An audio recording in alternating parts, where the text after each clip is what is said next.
literally write it out. What do you want your life to look like? Every part. What do you want to drive? Where do you want to live?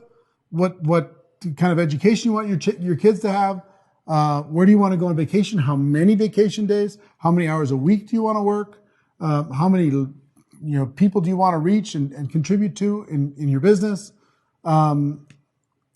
Design your life. Design the outcomes the exact way you want it. And then, based upon the realities of your current situation, manage as close to that perfect life as you can. Instead of reacting to life, you design the life that you want. We're, as human beings, we can literally design the life that we want. And it can be spectacular. And we did this 3 years ago? Yeah, something like that. And we pretty much got there.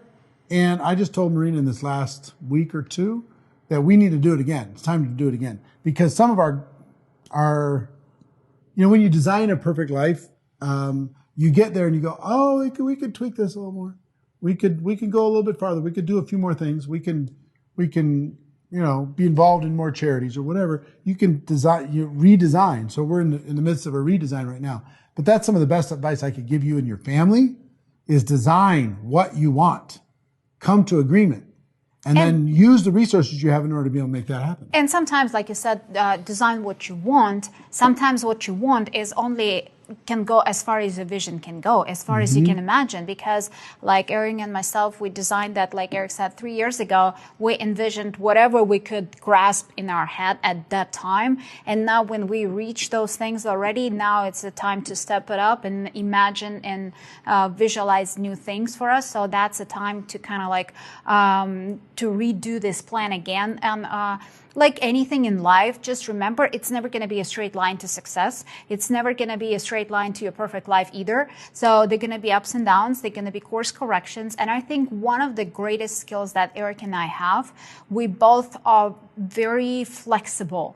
We are willing to not to kind of stick to the ground as no, this is the only way it's going to be, and this is only going to be my way.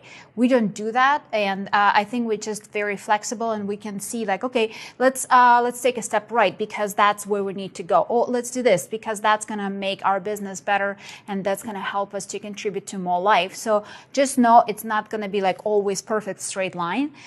Be able to be flexible to that. But also, when you design your life together, when you design it together as a family, what you want to have inside of your family life as a couple, and then you design it as a business partners, what you want to have in your business life, you already kind of bringing everything to the same page. Because when you write it down, when you discuss with your partner, you decide what's important, what's not important, what the hill that you don't need to fight for and die on, and just kind of find that common ground, and together you marching towards that goal.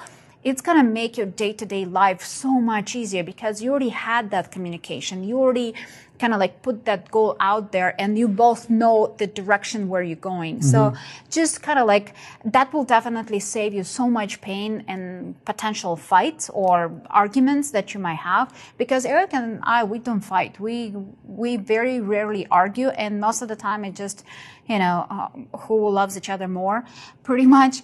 But that will definitely help you design your life. And like you said, we don't fight because we communicate too much. We communicate before it turns into a fight. Right. And to comment about balance, like Eric said, we view our life as seasons. And those seasons will depend on where you are inside of your business. So if you just joined and you're ready to go on the push, you're ready to go on the run, then you need to be unbalanced. And you're going to be unbalanced. If you want to be successful, you're going to have 12, 14-hour days. You're not going to have your 5 to 8. And especially if you're coming from that employee mentality into entrepreneurial venture, it's going to be tough. It's going to be tough for you. It's going to be tough for your family. If they're coming from the same environment, it's just different. It's going to be a lot of changes, so you need to adapt and you need to prepare your family and negotiate and explain and come to common grounds. But just know that there are going to be times when you're going to be really, really working hard, and there are going to be seasons when you can take a little break. Because at the end of the day, you design your life. And even as much as this summer been a little bit crazy for us, I still design most of it because through the communication with Eric, because every time it's like, hey, what do you think if we go there from here? And what do you think if we do this? What do you think if we put this event over there? So we always communicate. It's not that I just made a decision on my own, but at the end of the day, together as a couple, we designed that calendar. So we knew where we're heading to. And we were willing to make that sacrifice because we know that, first of all, we will be able to reach more people. We will be able to help many more people and spread the message and the beauty of our profession and the gift that we have inside of network marketing. But it's up to you to decide, like, okay, my kids have this schedule, or our family needs to kind of like save that sacred time because we have a wedding or because whatever happens in our lives. And then you design your business life around that. Because I think it's important to realize that you can design your business life inside of your life the way you want to live it. But like Eric said, for us, it's all life. There is probably no day inside of our life when we don't think about our business. And not because we are workaholics or some weird people. It's just life. It's just because we love it. We love what we do. It's life. It's not work and it's not home. Right. It's life. For us, it's fun. For us, it's like Eric said, we play backgammon, right? But while we're playing backgammon, we're still strategizing. We're still thinking about, it's like, oh, let's do this event. Oh, let's do this. Oh, how we can do this better. So we always talking about work. So it's not that we kind of like, oh, we work from 8 to 5 and then 5:15, turn your business head off and just let's relax. I don't know those people. Entrepreneurs aren't really wired that way. Yeah, sometimes you want to take a little break or whatever, but for us, it's like we don't feel like work. To me, and one of the funny comments that Eric makes of me all the time is, I don't know days.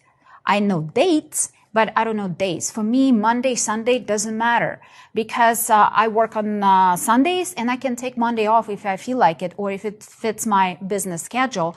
So that's why I don't really care. The only way I know what's happening is because my son goes to school and he doesn't go to school. That's kind of like helps me understand what day of the week it is.